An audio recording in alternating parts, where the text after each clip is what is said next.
മണ്ണിടിച്ചിൽ രൂക്ഷമായതിനെ തുടർന്ന് ഗതാഗതം പൂർണ്ണമായി നിരോധിച്ച തളിപ്പറമ്പ് ചിറവക്ക് പുളിമ്പറമ്പ് വഴി ഇരുചക്ര വാഹനങ്ങൾ കടത്തിവിട്ടു തുടങ്ങി. നാട്ടുകാരുടെ ദുരിതം പരിഹരിക്കുന്നതിന്റെ ഭാഗമായി തഹസീൽദാരുടെ നേതൃത്വത്തിൽ നടന്ന യോഗത്തിലാണ് തീരുമാനമായത്. നിലവിലുള്ള റോഡിനോട് ചേർന്ന സൗകര്യം ഉപയോഗപ്പെടുത്തി ഗതാഗതം പുനഃസ്ഥാപിക്കണമെന്ന ആവശ്യവുമായി നാട്ടുകാർ രംഗത്തു വന്നിരുന്നു. ചിറവക്ക് പുളിമ്പറമ്പ് പട്ടുവം റോഡിൽ ദേശീയപാത ബൈപ്പാസ് കടന്നുപോകുന്ന മഞ്ചക്കുഴി ഭാഗത്ത് മണ്ണിടിച്ചിൽ രൂക്ഷമായതിനെ തുടർന്നാണ് വാഹന ഗതാഗതം പൂർണ്ണമായി നിരോധിച്ചത്. താൽക്കാലിക പാതയുടെ ഒരു വശത്ത് മണ്ണിടിച്ചിൽ രൂക്ഷമായതിനെ തുടർന്ന് വെള്ളിയാഴ്ച രാവിലെ വലിയ വാഹനങ്ങൾ ഇതുവഴി കടന്നുപോകുന്നത് തടഞ്ഞിരുന്നു.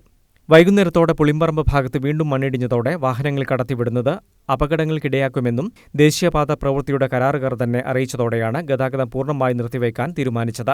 എന്നാൽ പുളിമ്പറമ്പ് പട്ടുവം ഭാഗത്തേക്കുള്ള ബൈപ്പാസിനായി ഉപയോഗിക്കാറുള്ള പറങ്കി ബസാർ പുളിമ്പറമ്പ് റോഡിലെ പാളയാട് പാലം നവീകരണത്തിനായി പൊളിച്ചിട്ടതും ഹരിഹർ നഗറിൽ നിന്നും മാന്തംകുണ്ട് ക്ഷേത്രത്തിന് സമീപത്തുകൂടി പുളിമ്പറമ്പിലേക്കെത്തുന്ന റോഡിൽ ചെളി നിറഞ്ഞതും യാത്രാക്ലേശം രൂക്ഷമാക്കി.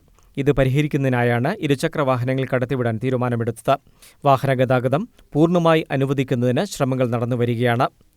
News bureau, Taliparamba.